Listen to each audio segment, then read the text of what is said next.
Dans le prochain épisode de Ici tout commence. Tandis que Clotilde raconte son histoire à Olivia, Salomé a du mal à passer à autre chose. De son côté, Charlène a un complexe. Attention, les paragraphes qui suivent contiennent des spoilers sur l'épisode d'Ici tout commence diffusé demain soir sur TF1. Si vous ne voulez rien savoir, ne lisez pas ce qui suit. Jeudi 18 novembre dans Ici tout commence.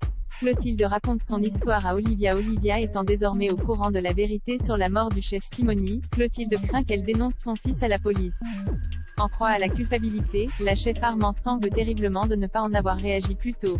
En effet, si elle avait tout raconté à Tessier depuis le début, Simoni ne serait jamais venue à l'institut pour faire sa masterclass et rien de tout ceci ne serait arrivé. Tandis que Guillaume pense que Jérémy devrait se présenter à la gendarmerie pour se dénoncer avant que la chef Listrac ne le fasse, Clotilde a une idée en tête pour que leur fils échappe au pire.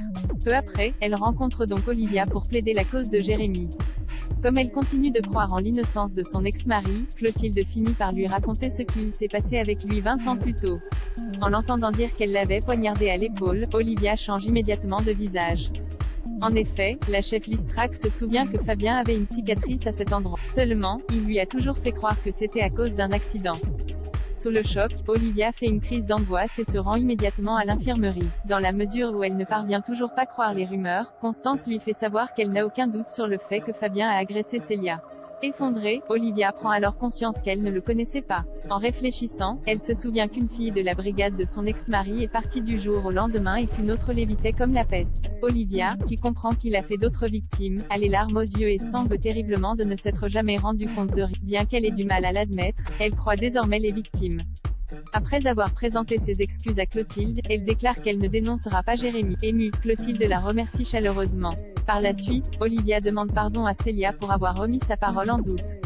Si Célia et Jérémy sont soulagés que cette histoire soit désormais derrière eux, ils sont loin de s'imaginer que la gendarmerie a fait une découverte capitale qui pourrait changer la donne. En effet, des traces d'ADN ont été relevées sous les ongles du chef Simoni, ce qui confirme qu'une altercation a bien eu lieu avant sa chute dans les escaliers. Souhaitant faire une comparaison avec chaque membre de l'institut, les gendarmes décident donc de boucler l'établissement tout entier. Si le meurtrier est sur place, il n'aura alors aucun moyen de s'échapper.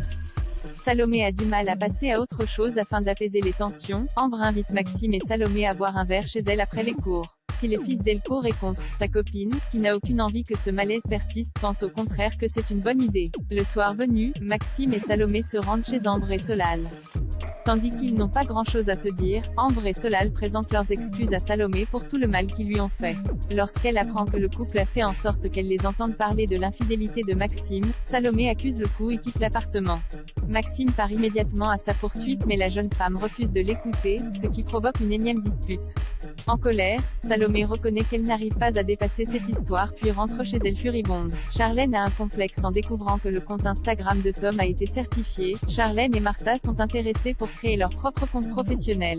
Le jeune homme leur conseille donc de le faire dès maintenant afin de se démarquer des autres et leur donne même quelques conseils pour booster leur profil. Peu après, Charlène et Martha se lancent dans une séance photo pour les réseaux sociaux. Mal à l'aise avec son physique, Charlène se montre particulièrement exigeante sur la manière dont elle doit être prise en photo. Martha essaie bien de lui faire remarquer qu'elle est sublime mais la jeune femme lui demande plutôt de faire attention à ce que son regard soit bien lumineux. Malheureusement, aucune photo ne plaît à Charlène qui complexe depuis de nombreuses années sur ses yeux, jusqu'à l'obsession.